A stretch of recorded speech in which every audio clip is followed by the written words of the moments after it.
और अब खबर बीजेपी के पूर्व प्रवक्ता नूपुर शर्मा की, जिनकी गिरफ्तारी की मांग तेज हो गई। विपक्ष कह रहा है कि निलंबन की जो कार्रवाई है वो काफी नहीं है। उसने केंद्र सरकार से नूपुर शर्मा के विरुद्ध कानूनी कार्रवाई की मांग की है। इस बीच कानपुर हिंसा के मुख्य आरोपी हयात की पत्नी ने हिंसा के लिए नूपुर शर्मा के विवादित बयान को जिम्मेदार ठहराया।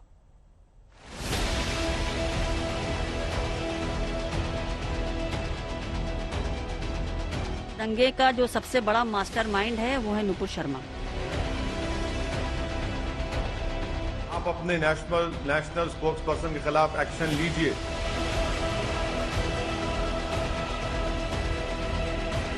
सवाल ये है कि वो गिरफ्तार क्यों नहीं हुए। उनको फांसी की सजा सुनवाई जाए, उनको फांसी दिलवाई जाए। बीजेपी की प्रवक्ता नूपुर शर्मा की मुश्किलें बढ़ रही हैं। एक तरफ दिल्ली पुलिस ने उन्हें सुरक्षा दी है, तो दूसरी तरफ पूरा विपक्ष उनकी गिरफ्तारी की मांग कर रहा है। असदुद्दीन ओवैसी से लेकर वृंदा करात और टीएमसी के लिए नूपुर का निलंबन महज दिखावा है।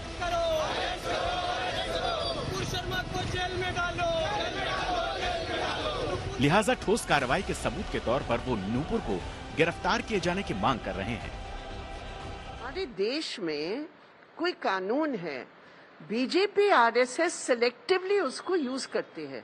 जो मोदी जी के खिलाफ कोई भी बोले वो तो सेडिशन के ही ऊपर गिरफ्तार हो जाते हैं, लेकिन जो पूरे आग लगा ली है, अरे वो है कि नहीं स्पोक्समैन, ये कौन, तो उनका मतलब है। हम लोगों के साथ क्या है, वो बीजेपी का अपना अंदरूनी मामला है।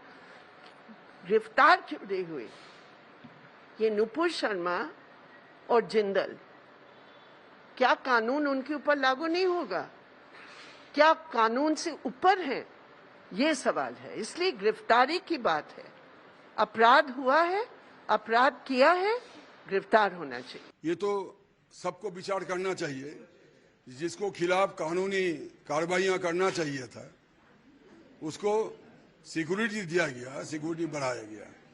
इससे सरकार की जो मंशा है, असली जो मंशा है सरकार का, ये खुलासा हो गया कि तुम बोलते रहो और बाहर तुम चिल्लाते रहो, हम हमारा आदमी को बढ़ावा देते रहेंगे। यही तो बात है।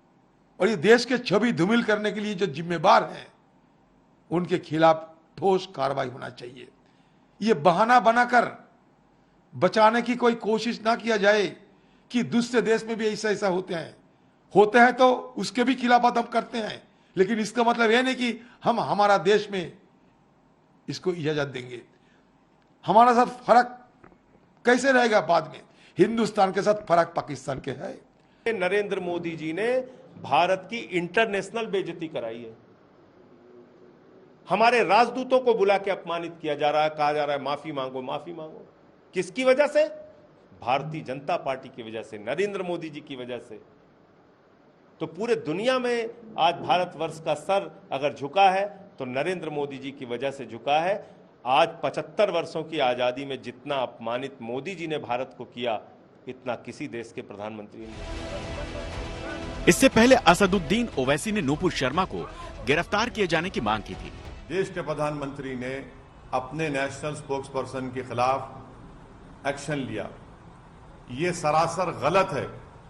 गलत इसलिए है क्योंकि एक्शन तो आपको 10 दिन पहले लेना था, जब मैं बहैसियत एक भारत के इंडियन सिटीजन के, मेरा मजहब मुसलमान, मैं मुसलमान हूं, हम आपसे अपील कर रहे हैं, डिमांड कर रहे हैं कि आप एक्शन लीजिए। अब एक्शन नहीं लेते आप, क्यों एक्शन नहीं लिया आप बताइए देश के प्रधानमंत्री? क्या असदुद्दीन ओवैसी का डिमांड, क्या असदुद्दीन ओवैसी की आवाज फॉरेन कंट्री के लीडर से कम है क्या? आप मेरे प्रधानमंत्री हैं, आपको मेरी बात सुननी चाहिए।